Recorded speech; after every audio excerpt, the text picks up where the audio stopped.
నాగమాధవిపై money laundering ఫిర్యాదుపై Zoom call ద్వారా విచారణకు అవకాశం కల్పించాలని బాధితుడు ఆనంద్ కోరుతున్నాడు. నాగమాధవికి చెందిన మిరాకిల్ సాఫ్ట్వేర్ కంపెనీలో గతంలో ఆనంద్ పనిచేశారు. 2024 ఎన్నికలకు ముందు ఉద్యోగుల అకౌంట్లలో అదనంగా డబ్బులు వేసి వాటిని తిరిగి తీసుకుని ఎన్నికల్లో ఖర్చు చేశారని ఆనంద్ ఎన్నికల సంఘానికి ఫిర్యాదు చేశారు. దీంతో మనీ లాండరింగ్ పై విచారణకు కేంద్ర ఎన్నికల సంఘం ఆదేశించింది. అయితే ఈ నెల 7న విచారణకు హాజరు కావాలని ఆదేశాలు జారీ చేసిందని అంటున్నారు ఆనంద్. విజయనగరం వెళ్తే తనకు ప్రాణహాని ఉందని, జూమ్ కాల్ ద్వారా విచారణకు హాజరవుతానని అధికారులను కోరినా స్పందించడం లేదని ఆరోపిస్తున్నారు.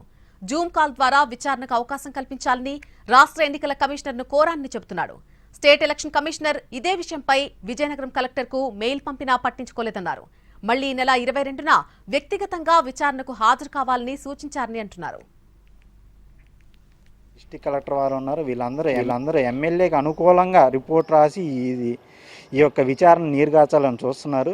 సో ఇది ఇలా జరుగుతుంది కాబట్టి నేను ఫర్దర్గా కూడా హైకోర్టులో రిట్ పిటిషన్ వేయాలనుకుంటున్నాను. ఎవరైతే ఈ విచారణలో అధికారులు చూపిన ఎమ్మెల్యేకి అనుకూలంగా చొరవ చూపిన నిర్లక్ష్యాన్ని బట్టి వాళ్ళ మీద తగు యాక్షన్లు తీసుకోవాల్సిందిగా, ప్లస్ ఏదైతే ఈ మనీ లాండరింగ్ యాక్టివిటీస్లో అవకతవకలు ఉన్నాయో ఎంప్లాయీస్ బ్యాంక్ అకౌంట్స్ కానీ ఆ యొక్క సంస్థ యొక్క ఏదైతే మనీ లాండరింగ్ యాక్టివిటీస్ మా అకౌంట్లో పడిన ఆ బ్యాంక్ యొక్క స్టేట్మెంట్స్ ఇవన్నీ విచారణ జరిపి ఈ ఎమ్మెల్యే మీద తగు యాక్షన్ తీసుకోవాల్సిందిగా మేము హైకోర్టు వారిని రిట్ పిటిషన్ వేయడానికి రెడీ అవుతున్నామండి.